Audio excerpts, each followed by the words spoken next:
What is up, Nets fans? Welcome to the Brooklyn Buzz. I'm your host, Nick Fay. With me, as always, Jac Manuell. What's up, Jac? Happy Thanksgiving, Nets fans. We couldn't get 2 wins in a row, but 1-1 isn't too bad, I guess. It's a glass half full kind of Thanksgiving. Not terrible performances either. And, we're not thankful for back-to-backs, but we are thankful for all of our listeners. We really appreciate you guys, all the support you give us. And you can follow us on iTunes, Blog Talk Radio, OTGBasketball.com, NetsRepublic.com, YouTube, and Dash Radio. But, Jac, we'll start with the Mavericks game. The Nets lost this one 119, 113. And they really did fight in this one because they weren't knocking down threes this game. They weren't making a ton of shots, but they gave themselves a chance to win this game. What were your thoughts on it? Yeah, it was certainly back and forth. The Nets went on a few runs, and then the Mavs went on a few runs. At the end of the night, these two teams were pretty evenly matched. And, if we had a few more of those shots fall early, if we hadn't, the Mavs went to the line, an exorbitant amount of times. We seem to keep fouling them, and not in it wasn't bad defense. It's just that they drew it, and the Nets drew plenty of their own as well. So I think if we hit a few more shots early and don't give away as many fouls, we could have easily got this win. Yeah, there's like you mentioned, the refs were calling a lot of fouls, but the Nets need to kind of adapt to that. And also they did give away a couple bad fouls, which ended up putting them in the bonus, getting to the free throw line. Dallas had 41 free throw attempts, knocked down 32, so not a great percentage, but on the Nets' hand, only 15 free throws, only 21 attempts. And I felt like there was just times where the details and the specifics in this game weren't great. It was just minor things, going over a screen, going under a screen, putting that extra energy to contest a shot, rotating a little bit harder. It was just a smaller details, and that's something you come to expect from a young team on a second night, of a back-to-back. Yeah, and away as well in Dallas. It's certainly not the ideal situation. Dallas aren't world beaters by any stretch, but they do have a lot of talented guys on the roster. Luka Doncic is, a wonder to watch. DeAndre Jordan has, reformed his game, especially from the free throw line. So, it's not that the Dallas Mavericks are by any stretch world beaters, but they are a very solid team. And, it's frustrating to get this loss, but there were some nice things. If, like we said, we had to execute a little bit better and some of those shots do fall, then this might have been a completely different situation. But, there were some good performances all around. What were some of the highlights for you, Nick? I mean, welcome back, Alan Crabbe. Yes, Very sir. nice to see you. 27 points, 10 of 16 from the field, 7 of 11 from three. And like you and I were talking about before the show, he just had that look in his eye, that spring in his step. He just looked like a different guy. And hopefully this is something to kind of keep him going moving forward. Yeah, did they serve crab at your household on Thanksgiving? It's not an American tradition, is it? But they might have to now. No. Yeah, they might have to. I'm gonna have to call my mom. Yeah, I'm actually a big crab fan myself. I like it with a bit of a brioche roll. It's always, there's some nice crab in New York. We'll definitely have to hit up some places when I'm over there, mate. But yeah, Alan Crabbe, it was just, as soon we were talking about it off wax, when he hit that first shot, that second shot, you just like, he's got that sort of glint in his eye, so to speak. And Yeah. he seemed to have this aura about him tonight. It was like that Alan Crabbe of old, so to speak. And hopefully this gives him confidence going forward because he was making everything, he used the fact that he had that threat from the outside. He's like, you know what, I'm going to take you off the dribble here, make a nice little floater. He was hitting everything, and it was, unfortunate that Joe couldn't do it at the same time. But hopefully when both of those guys are clicking at the same time in the starting lineup, we are going to be formidable.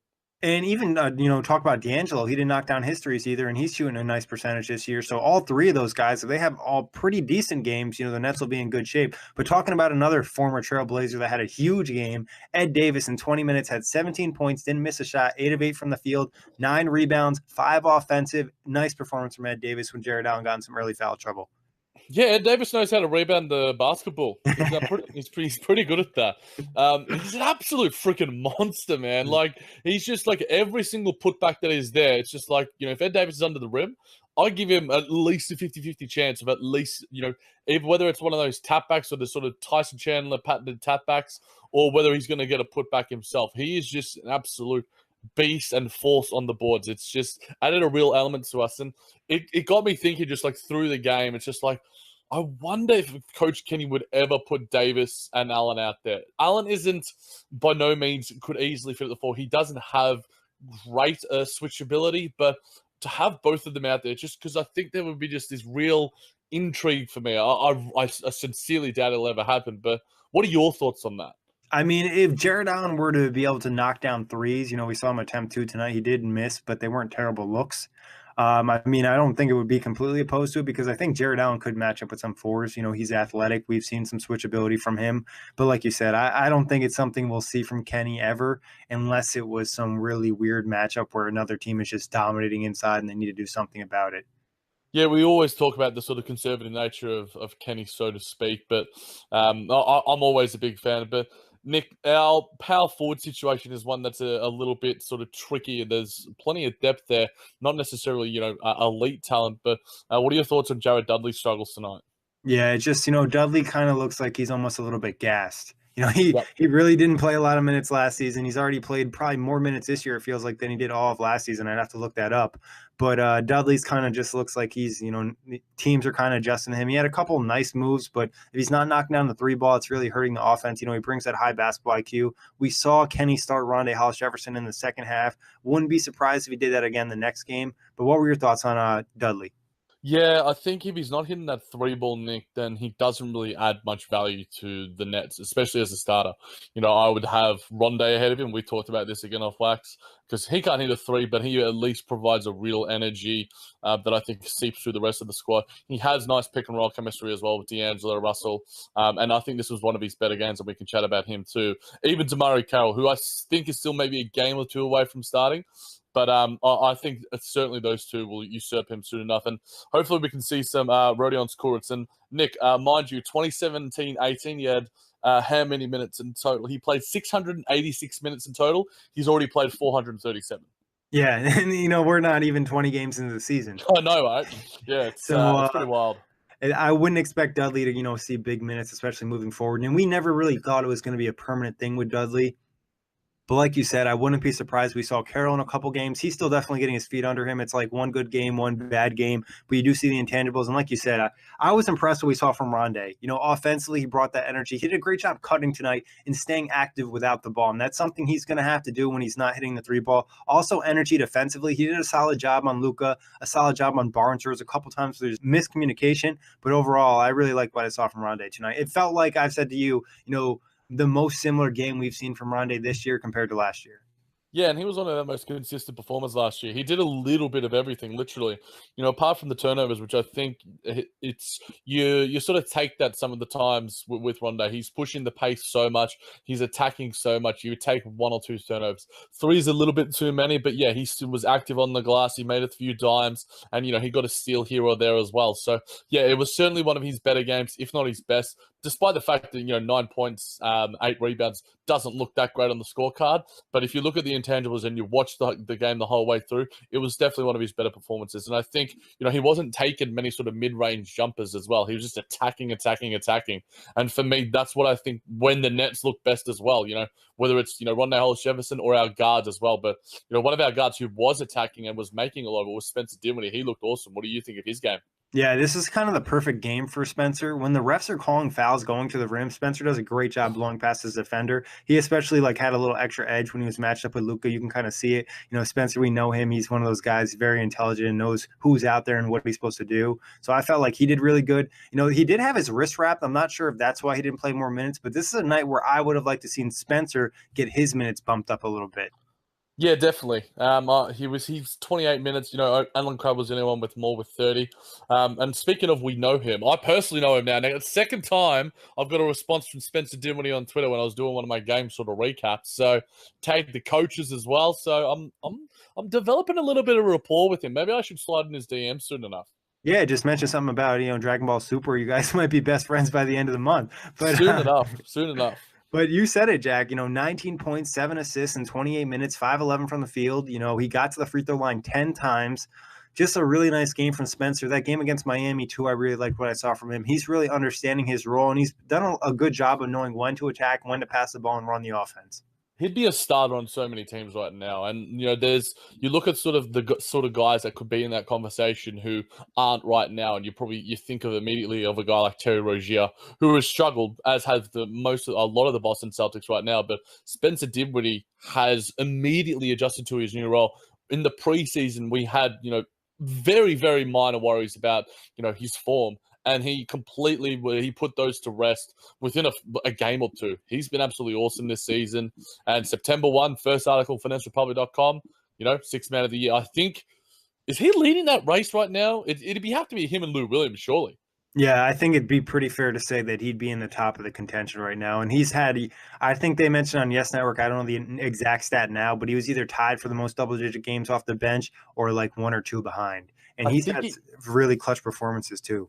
I remember I thought he might have had the most at one stage. Or it's him and Lou Williams. They were both had like, basically every single game, like 15 games or so with double digits off the bench. And when Spencer Dinwiddie, because he's closing games now, and I'm liking the chemistry that him and D'Lo are starting to form. What are your thoughts on that? Obviously, D'Lo didn't have his best night, but still, he made an impact. And despite the fact he wasn't great in the sort of box score and the plus minus, I thought, his floor, if this is one of his worst games, it's certainly not that bad. Yeah, I feel like the relationship is getting a lot better. And Spencer mentioned this after, I forget which game it was. It was after a win. Maybe it was against Washington, if I'm not mistaken. They both had big games. But he mentioned how they really didn't get a ton of playing time together last year. He was injured. He came back. They had adjusted the role. Kenny mentioned before the game he felt like the reason Spencer slumped in the second half of the season was adjusting to that role, and he didn't really completely buy in, and now he's buying in. Then we saw in that Clippers game, Spencer kind of was a little bit ball hoggish and didn't get D'Lo involved. We mentioned it was kind of both them, a little touch of Kenny too, but I felt like against Miami, excellent job from Spencer Dinwiddie playing point guard, getting D'Angelo going, especially when he was cooking. And tonight, he gave him plenty of touches in the fourth quarter too. So I think that relationship and that chemistry is just only going to keep getting better. Yeah, I think it will as well. And I think, with Caris LeVert encouraging both of them, these two are, quote unquote, probably our best players right now and the leaders of the squad. And I think both of them can realize how much they can feed each other and make each other better and elevate each other. Spencer Dinwiddie is going to get paid. Like if he were to, knock on wood, I'm kicking my table right now. If he were to get injured right now, then he would still probably get that, 4-year, near $48 million deal that he wants. And D'Angelo Russell obviously looking for that money too as a restricted free agent. So I think these two are developing a really nice chemistry, and it's really fun to watch. The fact that it happened, like you mentioned, in such a quick turnaround, whether it was the coaches, whether it was them having a heart-to-heart, not a lot trickles out from Netsland, but we can judge what we see off the court. And from what we've seen on the court in the last couple of games, it's been good. And going forward, we're going to need it because we've got a pretty tough stretch. Yeah, what do you think about Dinwiddie going to the starting lineup? Because I think one issue with the starting lineup I have right now is there's no slasher. It's just a lot of perimeter shooting. D'Angelo can get in there sometimes, but if they double him off the pick and roll like they did a couple times tonight, Allen Crabbe, Joe Harris is a good driver, but he doesn't really attack above the rim. Spencer doesn't either, but he's a slightly more athletic and kind of blow past his guy with a one-on-one matchup. Would you advocate for him going to the starting lineup or keep him off the bench? Oh, it's tough because he would be fine in either role. And I would probably say, and it pains me to say it obviously because it's Joe Harris, but you naturally would probably take Joe Harris out of it after Allen Crabbe's minor resurgence as of this stage. And Joe could probably handle it a little bit better confidence-wise, personally, I think. Yeah, I think definitely that's the case as well. And I think that you can throw different looks at it and see how it goes. Whether it's matchup dependent, whether it's, minutes dependent, I think it doesn't really make that much of an effect because, Spencer Dinwiddie's still getting his minutes and he's still making an effect and he's doing so well leading the second unit at this stage. And I think that would be tough for Shabazz to do in his sort of smaller role. So I'll probably keep him on the bench at this stage, but, give him those closing minutes because at the end of the day, that's what really matters. And, I want Spencer Dinwiddie to win Sixth Man of the Year, so I look like a freaking genius. Yeah, no, I want you to get that too, Jack. Do you think there's anybody else they could put in the starting lineup that would kind of fill that slashing role, just somebody more so able to attack the rim? It's probably not really, Nick. Maybe Rondé Hollis-Jefferson is probably the one that comes to mind immediately. Rodion's can sort of do it, but he's not. He's more of just a really crafty cutter in the way he spaces and moves the floor. So I think Rondé and Spencer are the guys at the bench that sort of immediately come to mind. But I think both of those guys are going to see increased minutes as their form continues to elevate going forward. So I'm not necessarily that sort of it doesn't really matter to me personally as a Nets fan who starts and whatever. It's about who sort of is there in crunch time. And I think that's what most Nets fans and Buzz listeners will probably agree with as well. Yeah, no, honestly, I've never been a huge person who's concerned with starters. I think it's more so about the overall minutes. We talked about that before the season. We didn't really care who started. It's about who's getting the most minutes. Touching on a few Nets who really didn't have great nights. We mentioned Amari 0-7 from the field. Jarrett Allen had gotten into foul trouble early. Was kind of dominated by DeAndre Jordan. He was just a lot more physical than he was. And then Joe Harris, just his jumper just seems slightly off. Yeah, Jarrett Allen, that foul trouble, generally, it's tough to get yourself back into a game, feel the chemistry, feel the flow after that happens. And DeAndre Jordan, top 10 center in the league. He's still a really, really freaking good center. One of the best, pick and roll threats, especially with his verticality. And I love, how he's reformed his game, especially from the charity stripe. But yeah, and in other sort of terms, for Joe Harris, I think he's still doing all the right things. And he's still taking the right shots. They just don't happen to be falling. And unlike if we were to compare him to, say, an Alan Crabbe, the confidence is still there. You can still see that Joe Harris doesn't get down when he's missing those shots because he still makes good plays on either side of the floor. Whereas if Alan Crabbe isn't feeling it, then he doesn't really do a lot. So for me, Joe Harris still makes a nice play here or there, even when he isn't at his best and that shot isn't falling, because he's still really, really, really good. And I'm always going to be biased. And Joe Harris is a wonder.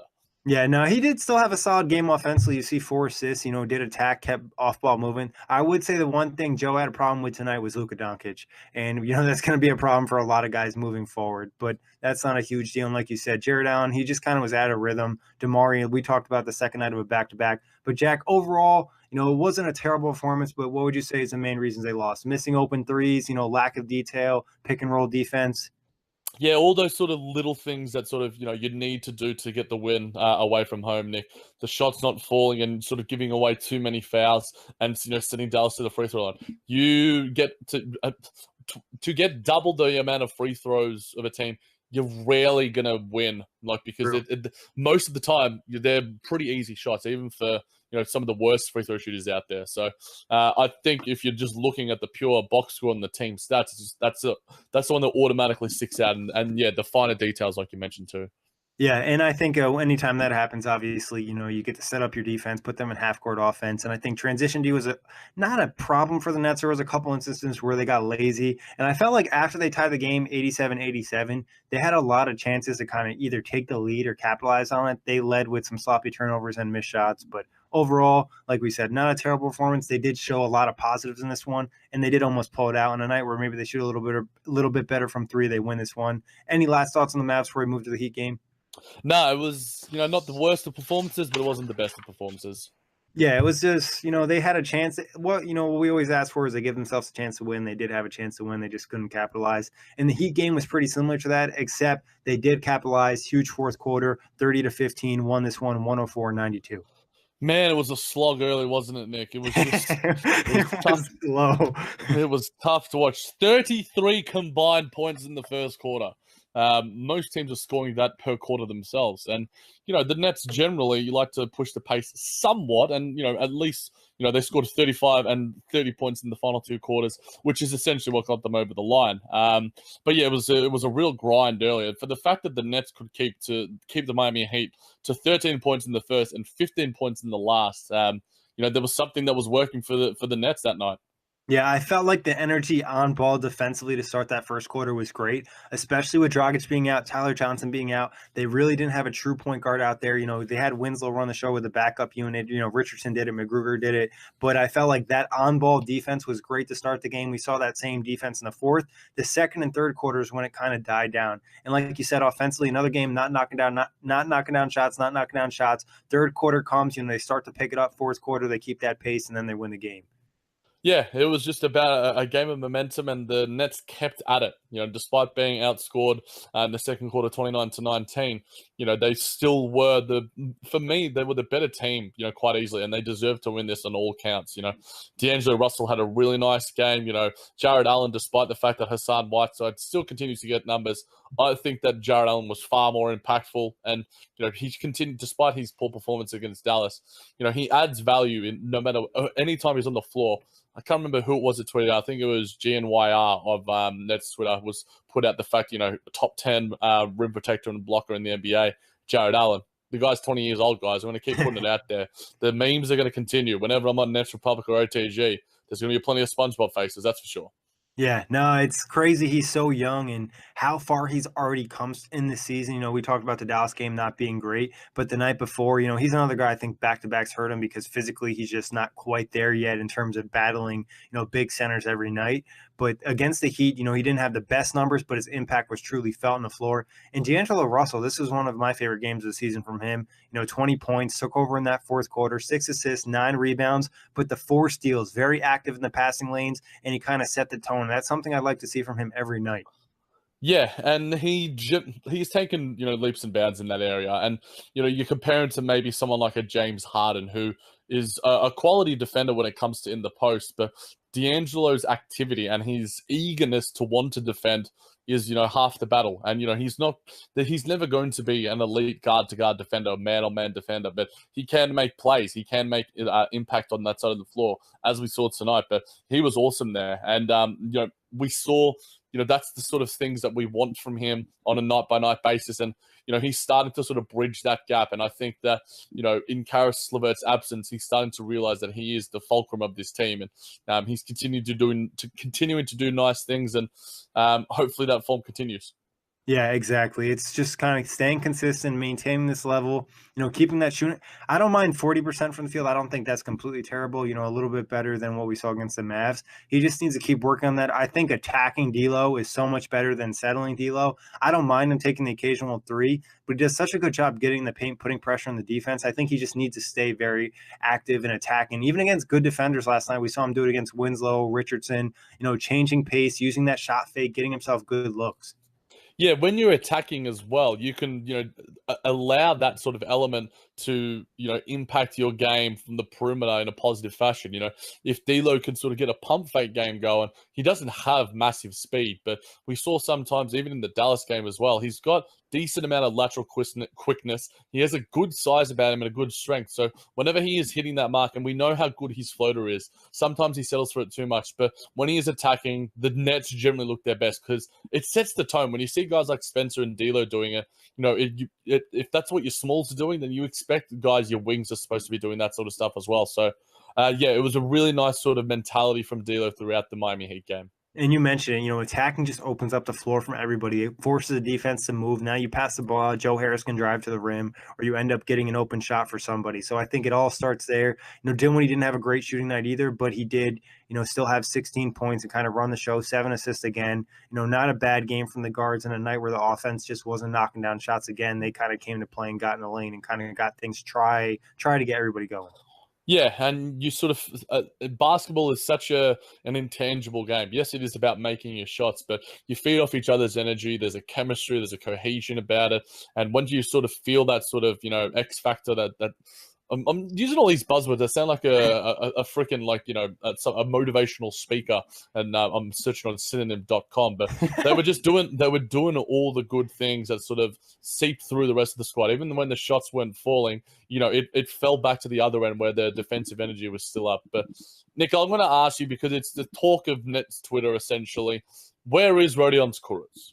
Ooh, that's a tough one. I think, Kenny, they mentioned during the broadcast in the Heat game, Kenny said it's hard not to give him minutes, but he's just not quite there yet. Maybe he doesn't know the plays. Maybe he's not 100% comfortable with the rotations or the defensive schemes. That's the only thing I could think of because I felt like in the Heat game would have been a great opportunity when things were really dry in that second quarter. Throw him in there, even if it's for 3 or 4 minutes, just kind of get the energy buzzing for the team. Well, it can't be that hard because it's 2 games in a row now where he hasn't played him. I think that Coach Kenny likes to say a lot of things, and the Nets are always saying everything that's going to come off as perfectly the right way and media savvy. But I personally would have liked to see him in at least one of these games. Back-to-backs is sort of where you want to use that depth in your squad. He's never going to play an 11-man rotation, but and I think with Rondé's form getting better and better, I wouldn't mind some nights if Rondo's going to be inserted into the starting lineup. Maybe we don't have to play Jarrett Dudley because we have Damari Carroll. Jarrett Dudley doesn't have to play every single night. Yes, he's smart. Yes, he can make the plays, but he's been pretty poor these past 2 occasions. And I think you need to reward your rookie. When he's doing the right things, you should reward that. And, he's been, I've wanted to see him, probably more than any other player, on our roster. Probably some other people might be arguing for Kenneth Faried and maybe a little bit of Janan Musa, but Rodion's, whenever he's out there, is a net positive. And he, like we sort of talked about when I was waffling on about intangible energy, Rodion's epitomizes that and then some. So maybe in some of these road trips, these back-to-backs, Coach Kenny can, make sure he's got the buzz on wax on the plane and he can listen to our advice. Yeah, honestly, I think it would make sense to, rest Dudley on some back-to-backs, even consider resting Carroll on some back-to-backs. I don't think it would hurt the team. It's a long season. They're known to worry about people's health. So I like to see Rodion's myself as well. I just like the energy, the versatility he brings to the team. But talking to Mari, he had a solid game against the Heat too. And, it was a lot better than what we saw against Dallas tonight. Yeah, Damari is going to have his up and downs as he sort of is recovering, but he's doing the right things. Sort of like when we talk about Joe Harris, when the shot isn't falling, he still knows how to play defense. He's a very capable defender and a capable offensive player as well. Just some of those times when the shot isn't falling, it can get your confidence down the offensive end. But, Damari I'm looking forward to see in the next sort of 5 to 10 games when Damari really starts to hit his stride, because I think the Nets should be really, hitting their stride as a team as well at that stage, because like I said, there's a tough stretch on coming up post-Thanksgiving. Yeah, he gives them that veteran leadership out on the floor, and he gives them some extra toughness that they need at times, because still at times this Nets team is soft. We saw Rondé get 25 minutes again, plus minus wise, plus 17, and it felt like he still had a positive effect on the game yesterday too. Really attacking, getting 6 free throw attempts as well. Yeah, that's what we want from Rondé. if he can get 5+ free throw attempts per night, I think that should be a goal of his, because it shows. Yeah, I mean, that's going to be maybe a stat that I'm going to keep an eye on for Rondé. I'm not a huge sort of stats advocate in a lot of senses. I think that they can be misleading, and that's why sort of I like to watch the games as much as possible, as a lot of fans do. But sometimes the numbers don't lie, as Mr. Hover said, Brooklyn himself. So I think Rondé is getting some nice form about him, and like you said, I think your premonitioning isn't the word, is predict. Let's just go with something simple. Predicting that he will be inserted into the starting lineup, Nick, and I think you're on the money. Yeah, it just seems like a Kenny move, and he seems to really buy into Rondé, and hopefully that energy, and we'll get the player we saw last year. And if Allen, Crabbe, Joe Harris, and D'Angelo are all hitting threes, the spacing isn't obviously great with Rondé out there, but if they're all knocking down threes, I think it's a lot better. Again, Dudley isn't hitting threes. He didn't hit one. He hasn't hit one the last 2 games, and he has been a net negative on both occasions. This is no slight on Dudley in any form of essential form of the word, because, like we've said, and I've mentioned in plenty of Nets Republic articles and plenty of buzzers, he's being extended too much. He's being asked too much of him. Anything more than 15 minutes per night, I think, is too much for Jarrett Dudley at this stage. There could be some nights where he's hitting the 3 or 2, or we need that veteran leadership, or the chemistry isn't right. That's when you chuck in a guy like a glue guy like a Jarrett Dudley, maybe for 20 minutes. He saw 22 minutes tonight. Not tonight. And 18 minutes tonight against the Mavs, and 22 minutes against the Heat. Like I said, don't play him on back-to-back sometimes. Maybe give him, if you're going to give him 20 minutes plus, give Rodion's 20 minutes or 10 to 15 on the other game, and rest Jarrett Dudley, because his value is exceeded off the court more than it is on the court. Yeah, and especially a player who's never been super athletic and he's getting up there in age, he has to put in a lot more effort to defend some of these great athletes in the NBA. But talking to another guy, another veteran on the team, Ed Davis, another big game from him. It's just like every single night, it's like Ed Davis comes to play. Did I mention Ed Davis can rebound the ball, Nick? I think you might have. I think I might have mentioned it. Just in case Nets fans don't know, I think Nets Daily and our boy Flatbush and Atlantic were putting out there, is Ed Davis the best free agent signing the Nets have ever had? Off the top of my head, I'm not I haven't been a Nets fan as long as you, but he's got to be up there. He just adds I think Ed Davis hasn't really. He's had maybe one bad game out of the near 20 we've had this season. And there are, I think we've talked about Rondo last season being our most consistent player. I think Ed Davis has taken that mantle from him because you know what you're going to get from Ed Davis, and physicality and grunt and rebounding and putbacks. And he just adds so much value, even if like sometimes the box score and the plus minus doesn't reflect it. He's always going to impact the team in a positive fashion when he is on the floor. Yeah, you just know exactly what you're going to get from him every single night. So I've thoroughly enjoyed having Ed Davis on the team, and hopefully, he can re-sign with the Nets in the offseason. Obviously, that's a long way ahead. But any last thoughts on the Heat game, Jack? Nice to get the win, Nick, because it was probably one of our worst performances of the season against the Heat earlier. But damn, I'm not a huge Heat fan, but those Vice jerseys and that Vice logo, man, that is slick. Yeah, I honestly hate the Heat because obviously in the 2000s, they beat the Nets a lot when they had Shaq, and it was just really annoying. And then obviously with LeBron again, so the Heat aren't one of my favorite teams. But like you said, Vice jerseys, fire. Vice logo on the court, fire. But that's all. That's all the positive things I'll say about the Heat. But let's talk about, Jack, what we are thankful for on this Nets team. We'll start with actual players. Give me your top 3 players you're most thankful for on this team. Joe Harris and his beard. Is that 2 things, Nick?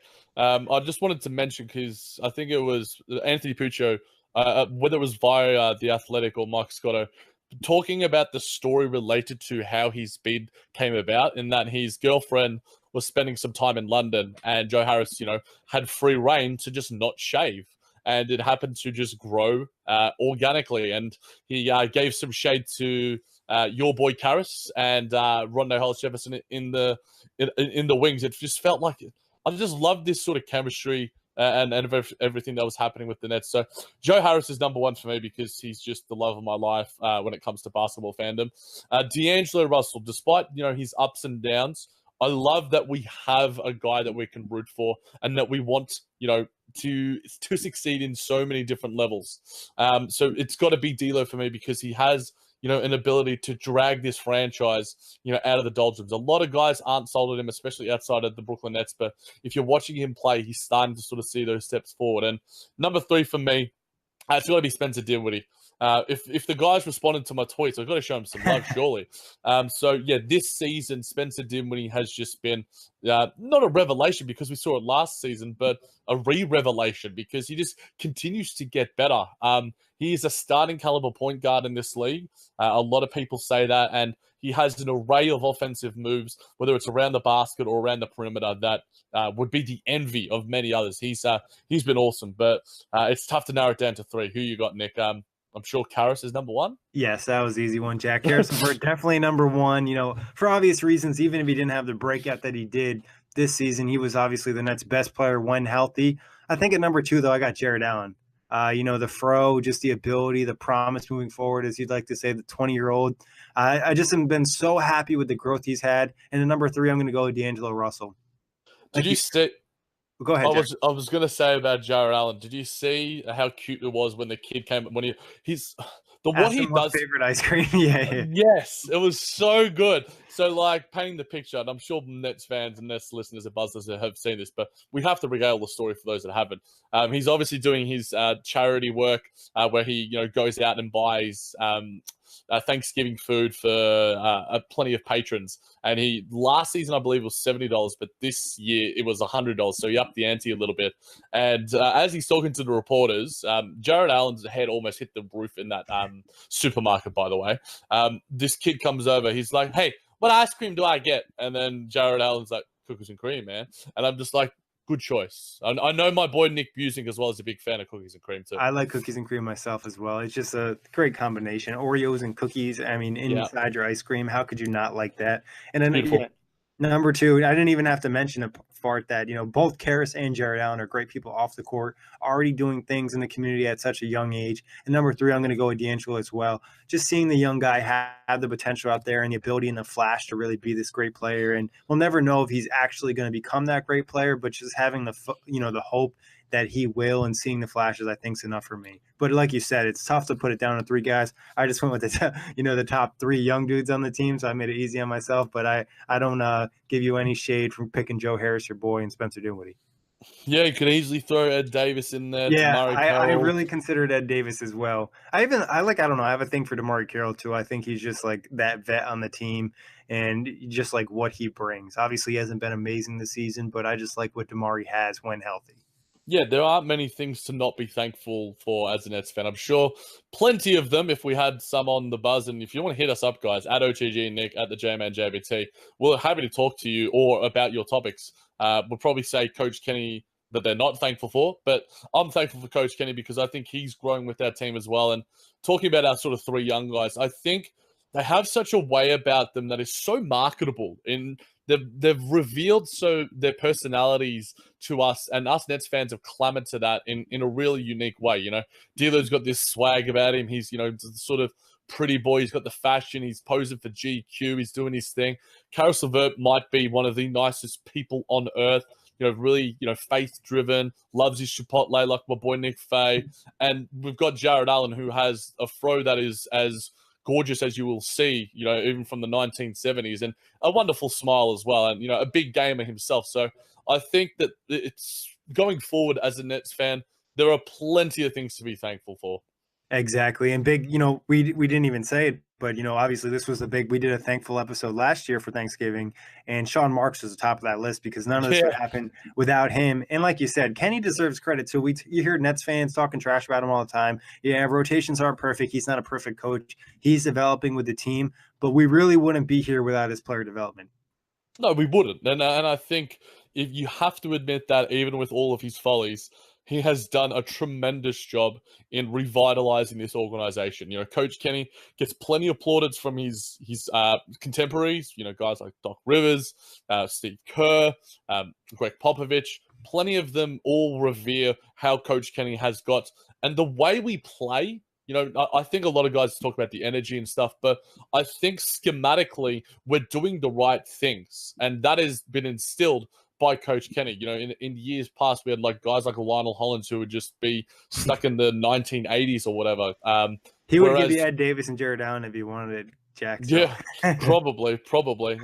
But he'd probably do it a little bit too much for my liking. But yeah, I think Coach Kenny's done more good than he has bad this season, easily. Yeah, for sure. I mean, I'm a fan of Coach Kenny, and I think some of the shade is a little bit, you know, unnecessary. And I think people think the Nets are a little bit better than they are. You know, obviously they still need to gel together. A lot of new pieces on this team. Everyone's at 100% healthy, and he just did lose, you know, arguably his best player in the season. So I'm happy where the Nets are. Big thanks, you know, to all the players in the Nets organization, Sean Marks, Kenny Atkinson. And like we said before, big thanks to you guys, all the listeners, all the fans. We appreciate all the support. You know, feel free to interact with us on Twitter, send us ideas, you know, topics, questions. We'd love to hear from you. And also follow the show on iTunes, Blog Talk Radio, OTGBasketball.com, NetsReplug.com, YouTube, and Dash Radio.